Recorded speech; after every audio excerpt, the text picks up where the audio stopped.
Alrighty, folks, on this video, we are going to learn how to create our very first classroom assignments on good old Google Classroom. So the first thing that we're going to do is log into our classroom. Once we get in, we'll see that we have the option for stream, students, and about.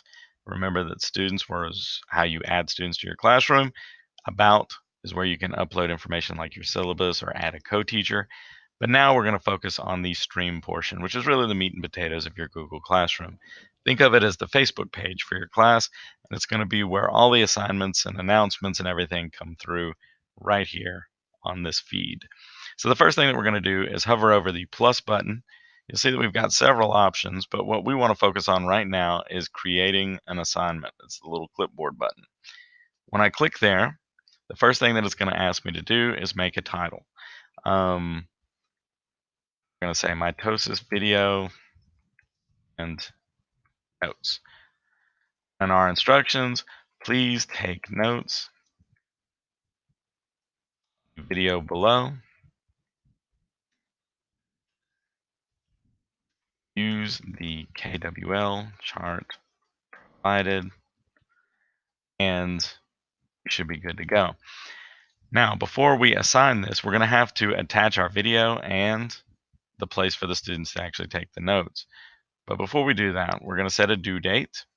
All you do is click, and we could set it for January 31st. You could even set a specific time if you wanted to.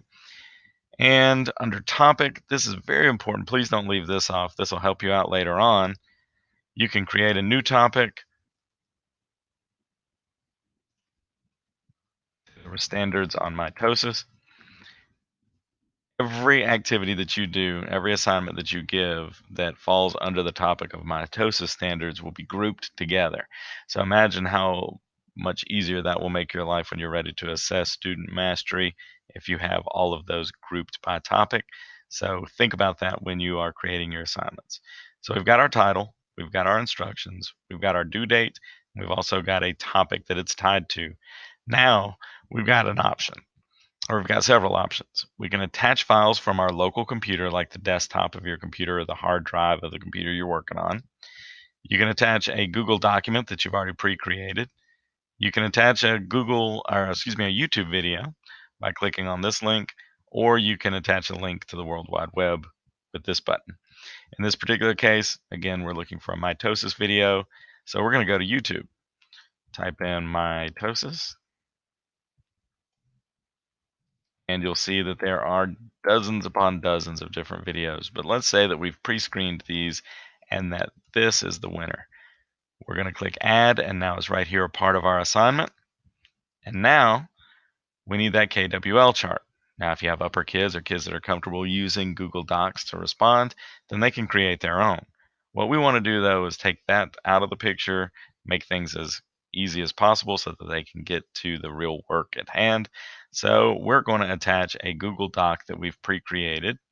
So I'm going to click on my Google Drive button here, and it defaults to recent. So this is a KWL chart that I just recently made. Here we go. And I'm going to click add. So now I've got the video and the KWL chart. Now this last step before we assign it is very important. Right now the students can view this file. That might be great if it's a PowerPoint that I wanted to share with them and I wanted them to read. But we want them to actually be able to type on this. So we've got two options. We can either allow the student to edit the file, which means they could delete it and all that stuff. That's not what we want. Or we could make a copy for each student. Making a copy for each student is the same thing as making a copy of a worksheet or whatever. So this is going to be a copy only for that student, where they are the only ones that are going to be able to write their responses, and then they're going to turn that into you. So again, unless you want students collaborating on some kind of shared document, you want to just make a copy for each student. Okay? Now, you have options. You can assign it now, schedule it to come out at a later date, or save it as a draft if you don't have time to finish creating your assignment right then and there. In this particular case, we're going to go ahead and click the Assign button. And it should show up in the classroom stream, and it sure does. Not only do we have the video, but we've got the KWL link as well. So now you may be asking yourself, what exactly is the student going to see? Well, I've got a tab open here, and we're going to pretend like I'm the one student that's in that class. I click on the class, and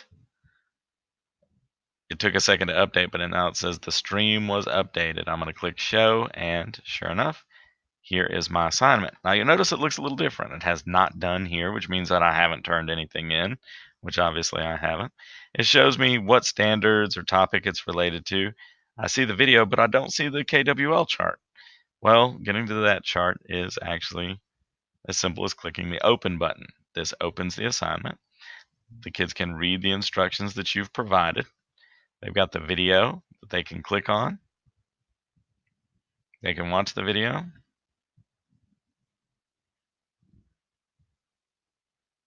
I won't make you sit through a video on mitosis. And then when they're ready, they can fill out their KWL chart. When they click on that link, notice that it is pre-named with their name at the top, and it's already labeled ready to go. So the student goes in, types in whatever they want to type. Just like any other Word document, they can change the font, the colors, any of that stuff. And notice that if I keep typing, boxes grow. So it's great. It is very flexible, and it's pretty much foolproof. No more trying to figure out whose paper got turned in without a name on it, right? So when the student gets done and they're ready to turn that assignment in, they click Turn In.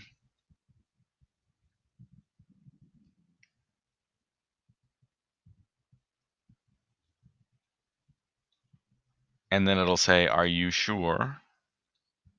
Turn it in. And so now if we go back over to the teacher side, our one student in the classroom, it should update automatically, unless it wants to make me a liar here. And there it goes. So that student submitted his response, and now I've got one here that I can grade. All I do is click on that, and here's the response. When I click on it, sure enough, there's all the gobbledygook I just typed in, and now I'm ready to assign a grade.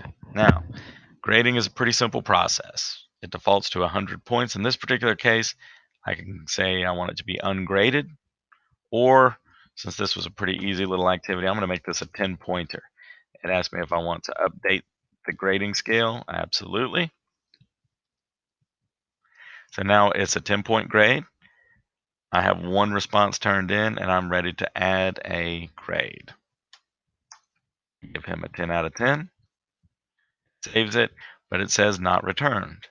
When you're ready to return all the grades, for example, if you don't want to do it one at a time, you can wait till you grade all 25 kids in your class and then click the return button.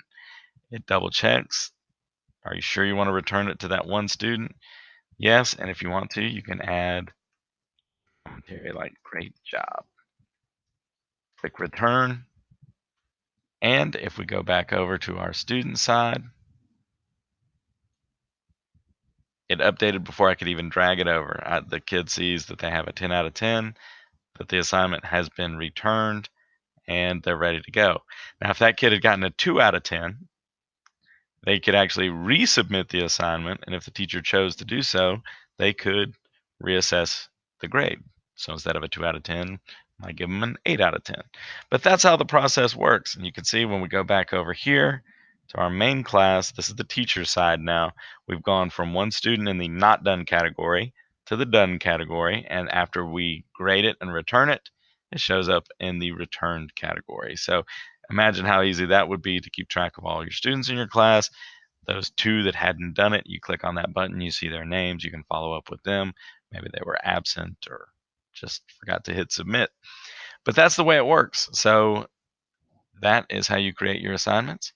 And happy assignment creating. Take care.